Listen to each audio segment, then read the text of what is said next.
প্রিয় শিক্ষার্থীবৃন্দ, আসসালামু আলাইকুম। আমি শামিমা জাহান সীমা, প্রভাষক, রাষ্ট্রবিজ্ঞান বিভাগ। আমি আজকে তোমাদের স্নাতক তৃতীয় বর্ষের পঞ্চম পত্রের একটা প্রশ্ন পড়াবো। সেটা হচ্ছে কি, প্রশ্নটি দেখো, বাংলাদেশের ইউনিয়ন পরিষদের গঠন ও কার্যাবলী ব্যাখ্যা করো। প্রিয় শিক্ষার্থীবৃন্দ, আশা করি তোমরা সবাই ভালো আছো, আমরাও ভালো আছি আলহামদুলিল্লাহ। দেখ, এখানে বাংলাদেশের ইউনিয়ন পরিষদের গঠন ও কার্যাবলী, প্রথমে আমরা ভূমিকাটা কি লিখতে পারি যে গ্রামীণ পর্যায়ে দায়িত্বশীল স্থানীয় স্বায়ত্তশাসন ব্যবস্থা গড়ে তোলার লক্ষ্যে ইউনিয়ন পরিষদ গঠন করা হয়েছে। গ্রামীণ সমস্যার সমাধানের মাধ্যমে পল্লীর বৃদ্ধি, গণসচেতনতা ও দায়িত্বশীল নেতৃত্ব বিকাশের লক্ষ্যে ইউনিয়ন পরিষদের ভূমিকা অপরিসীম। দেখো, ইউনিয়ন পরিষদের গঠন 2009 সালের 15 অক্টোবর প্রবর্তিত স্থানীয় স্বায়ত্তশাসন বা স্থানীয় সরকার ইউনিয়ন পরিষদ আইন 2009 অনুযায়ী কয়েকটি গ্রাম নিয়ে গঠিত প্রতি ইউনিয়নে একটি ইউনিয়ন পরিষদ গঠিত হবে। ইউনিয়নের প্রাপ্ত বয়স্ক ভোটাধিকারের ভিত্তিতে প্রত্যক্ষ নির্বাচনের মাধ্যমে নির্বাচিত একজন চেয়ারম্যান, প্রতি ওয়ার্ড থেকে একজন করে মোট 9 জন সদস্য এবং 3টি ওয়ার্ডে একজন করে 9টি ওয়ার্ড পথে ভোটারদের প্রত্যক্ষ ভোটের সংরক্ষিত আসনে নির্বাচিত। প্রত্যেক ইউনিয়নে 3 জন মহিলা সদস্য সহ মোট 13 জন সদস্য নিয়ে ইউনিয়ন পরিষদ গঠিত হবে। ম্যাডাম কি বললাম, একটা ইউনিয়ন পরিষদে একজন চেয়ারম্যান, 9 জন সদস্য এবং 3 জন 9টি ওয়ার্ড থেকে 3 জন মোট সংরক্ষিত মহিলা আসনে ভাইস চেয়ারম্যান নির্বাচিত হবে। সদস্য নির্বাচনের উদ্দেশ্য প্রত্যেক ইউনিয়নকে নির্বাচিত 3 জন মহিলা সদস্য এবং সমগ্র ইউনিয়নের ভোটারদের ভোটে চেয়ারম্যান নির্বাচিত হবে। ইউনিয়ন পরিষদের কার্যকাল হবে 5 বছর। এই কার্যকালে পরিষদের চেয়ারম্যান ও সদস্যগণ সরকার কর্তৃক নির্ধারিত মাসিক ভাতা পাবে। পরিষদের কাজে সাহায্য করার জন্য সরকার কর্তৃক নিযুক্ত একজন সচিব কর্মরত থাকবে।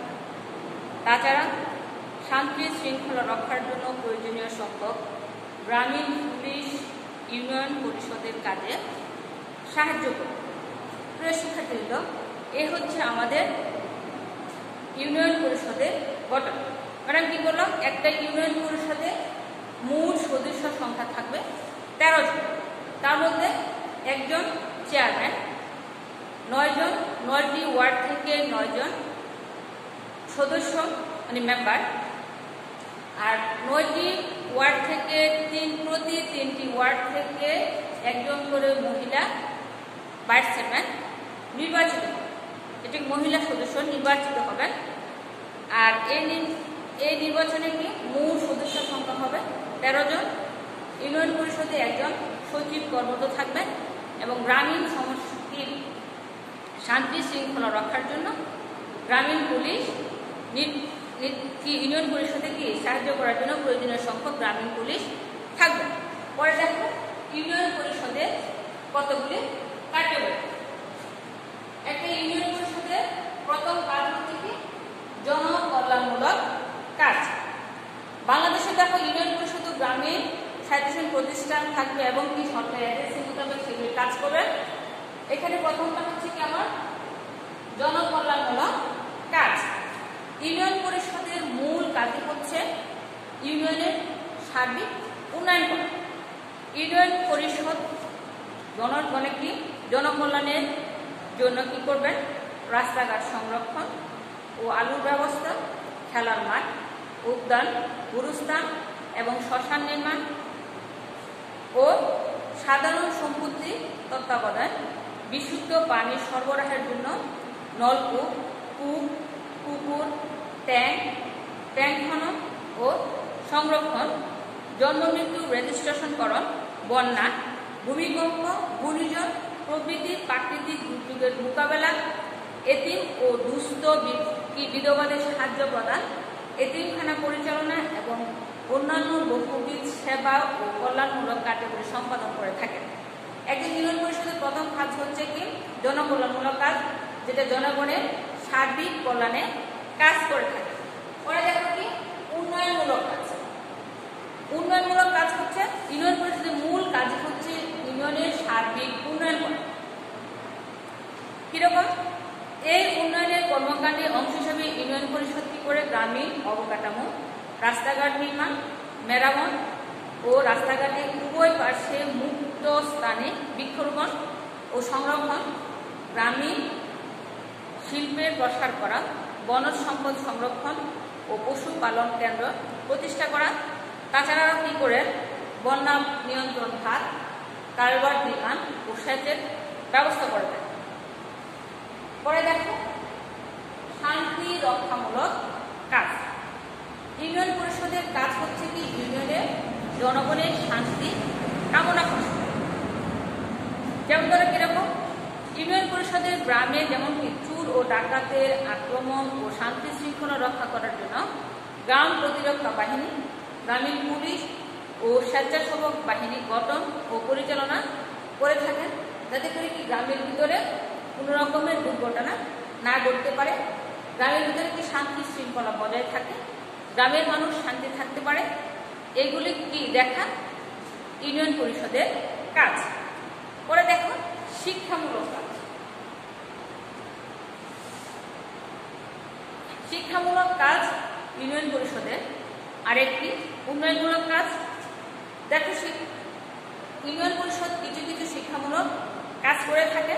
যেমন মনে করো ইউনিয়নের গরিব ও মেধাবী ছাত্রদের বৃত্তি প্রদান করা, ওই ছাত্রদের বিনামূল্যে বই দেওয়া, তাদেরকে বৃত্তি প্রদানের ব্যবস্থা সহ শিক্ষা উন্নয়ন করতে কি করা, পাঠাগার ও লাইব্রেরি প্রতিষ্ঠা করা, বয়স্ক ও নিরক্ষরদের শিক্ষার ব্যবস্থা করা ইউনিয়ন পরিষদের কাজ। ইউনিয়ন পরিষদ যেমন করো গরিব, যারা গরিব এবং যাদের ভালো স্টুডেন্ট তাদেরকে বৃত্তি প্রদান করে থাকে, যাতে যারা কি একটু ভালোভাবে পড়াশোনা করতে পারে, পড়াশোনার প্রতি তারা আগ্রহ হয়। পরে দেখো বিচার সংক্রান্ত কাজ। বিচার সংক্রান্ত কাজও ইউনিয়ন পরিষদের একটা গুরুত্বপূর্ণ কার্যক্রম। যেমন ধরো গ্রামের ভিতরে ইউনিয়ন পরিষদের উন্নয়নের জন্য শান্তি, ইউনিয়নের মধ্যে শান্তি ও শৃঙ্খলা বজায় রাখার জন্য ছোট ছোট বিবাদে মীমাংসা করে থাকে ইউনিয়ন পরিষদ। গ্রামীণ এলাকার শান্তি ও সম্প্রীতি সংরক্ষণ করার উদ্দেশ্যে সরকার সম্প্রতি গ্রাম্য আদালত গঠন করার ব্যবস্থা গ্রহণ করেছে। যেমন ধরো গ্রাম আদালতগুলো ইউনিয়ন পর্যায়ে গঠিত হবে। ইউনিয়ন পরিষদের চেয়ারম্যান ও বিবাদের পক্ষগণ কর্তৃক মনোনীত 4 জন সদস্যের সহ মোট 5 জন সদস্য নিয়ে গ্রাম্য আদালত গঠিত হবে। গ্রাম্য আদালত হিসাবে ইউনিয়ন পরিষদের দেওয়ানি ও ফৌজদারি মামলার এখতিয়ারে থাকবে। 5,000 টাকা দাবি বিশিষ্ট দেওয়ানি ও ছোট ছোট ফৌজদারি মামলা গ্রাম্য আদালত নিষ্পত্তি হবে। মনে করো যে কোনো একটা মানে বাড়িতে বাড়ি ঝগড়া, পারিবারিক ঝগড়া, এগুলি মীমাংসা করার জন্য ইউনিয়ন পরিষদ গুরুত্বপূর্ণ ভূমিকা পালন করে। আর বিষয়টা কি এগুলি আগে ইউনিয়ন পরিষদে বিচার কার্য করার পরে হয়তোবা সেটা উপরের পর্যায়ে যেতে পারে। পরে দেখো আর কি আছে তোমাদের জনস্বাস্থ্যমূলক কার্যগুলি। জনস্বাস্থ্যমূলক কার্যগুলি ইউনিয়ন পরিষদের একটা গুরুত্বপূর্ণ কাজ। এখানে দেখো যেমন পুষ্টিহীনতার শিশু বিভিন্ন সময় বিভিন্ন জায়গায় টিকা দেওয়া, পোলিও খাওয়ানো, এছাড়া এলাকার পয় নিষ্কাশন ব্যবস্থা দেওয়া, বিনামূল্যে পয় নিষ্কাশনের ব্যবস্থা করা, নলকূপ দেওয়া, আদার্স আরও অন্যান্য বিষয় নিয়ে ইউনিয়ন পরিষদের জনস্বাস্থ্যকর কার্যগুলির মধ্যে পড়ে। এরপরে দেখো কৃষি উন্নয়নমূলক কাজ। আমরা কি জানি আমাদের দেশ বাংলাদেশ হচ্ছে কি কৃষি নির্ভরশীল দেশ, একটা উন্নয়নশীল দেশ। এই উন্নয়নশীল দেশে কৃষি আমাদের বেঁচে থাকার একটা অবকাঠামো। যেমন ধর এখানে গরিব কৃষকদের বিনামূল্যে সার প্রদান করা, সেচের ব্যবস্থা করা, আরও অন্যান্য কাজগুলি করা ইউনিয়ন পরিষদের কার্যক্রম। পরে দেখো বিনোদনমূলক কাজ, বিভিন্ন ক্ষেত্রে বিনোদনমূলক কার্যাবলী সম্পাদন করাও ইউনিয়ন পরিষদের কাজ। অনেক সময় দেখা গেছে আমাদের ইউনিয়ন পরিষদে বিনোদনের মধ্যে খেলাধুলা, বিভিন্ন ক্রীড়া প্রতিযোগিতা করা ইত্যাদি অনুষ্ঠিত হয়ে থাকে। কৃষিক্ষেত্রবৃন্দ পরিশেষে আমরা কি বলতে পারি দেখো, যে ইউনিয়ন পরিষদ কি বাংলাদেশের ইউনিয়ন পরিষদগুলো গ্রামীণ স্বায়ত্তশাসিত প্রতিষ্ঠান হিসাবে এবং সরকারের এজেন্সি হিসাবে গঠিত হয়েছে। এই ইউনিয়ন পরিষদ কি করে? ইউনিয়ন পরিষদ ও জনগণ, আমরা কি বলতে পারি, ইউনিয়ন পরিষদ ও জনগণ আমরা কি এক সূত্রের গাথা। জনগণ, ইউনিয়ন পরিষদে কি জনগণ তাদের নিজেদের সংস্থা হিসাবে ইউনিয়ন পরিষদের সাথে বিভিন্ন কর্মকাণ্ড ও দাবি এবং সুযোগ সুবিধা লাভের মাধ্যমে তাদের অংশগ্রহণ নিশ্চিত করে। জনগণকে বাদ দিয়ে কি ইউনিয়ন পরিষদকে আমরা কি কল্পনা করতে পারি না। ইউনিয়ন পরিষদ এবং এই ইউনিয়ন পরিষদ আমাদের এই হচ্ছে কি আমাদের ইউনিয়ন পরিষদে আমরা বললাম যে কিভাবে ইউনিয়ন পরিষদ ভূমিকাটা করলাম, করে বললাম যে ইউনিয়ন পরিষদের গঠন। ইউনিয়ন পরিষদ মোট 13 জন সদস্য নিয়ে ইউনিয়ন পরিষদ গঠিত হয়। তার মধ্যে একজন চেয়ারম্যান, 9 জন সদস্য, যেটা আমরা মেম্বার বলি, আর 3 জন হচ্ছে ভাইস চেয়ারম্যান, যেটা মহিলা সদস্য। প্রতি 3টি ওয়ার্ড থেকে একজন করে মহিলা সদস্য নির্বাচিত হয়। তার মধ্যে থাকে কি একজন ইউনিয়ন পরিষদের একজন সচিব, আর হচ্ছে গ্রামীণ পুলিশ। পরে দেখো ইউনিয়ন পরিষদের কার্যক্রম। এই 7টা 8টা পয়েন্ট তোমরা ইউনিয়ন পরিষদের কার্যক্রমের মধ্যে লিখতে পারো। আশা করি ম্যাডামের এই ক্লাসটা তোমরা মোটামুটি বুঝতে পেরেছ। তোমরা সবাই ভালো থাকো, সুস্থ থাকো। আমরা দোয়া করি তোমরা সবাই যে যে জায়গায় আছো আলহামদুলিল্লাহ সবাই ভালো থাকো। আমরাও সবাই ভালো আছি। আমাদের জন্য সবাই দোয়া করো, আমরাও তোমাদের জন্য দোয়া করি। আলহামদুলিল্লাহ। আসসালামু আলাইকুম ওয়া রাহমাতুল্লাহি ওয়া বারাকাতুহু।